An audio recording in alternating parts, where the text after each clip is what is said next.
নমস্কার, আমি প্রসেনজিৎ বর্ধন। আজ সন্ধ্যে 8:30টায় কলকাতা রঙ্গশীর্ষের অনলাইন থিয়েটার ক্লাসে আমি থাকছি। তো আশা করি আপনাদের সাথে দেখা হচ্ছে।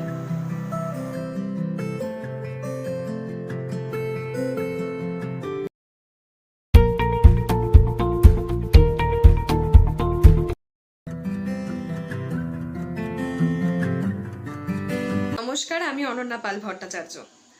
কলকাতা রঙ্গশীর্ষ একটি থিয়েটারের অনলাইন ক্লাসের আয়োজন করেছে, যার তৃতীয় পর্ব আগামী 6 সেপ্টেম্বর সন্ধে 7:30টায়।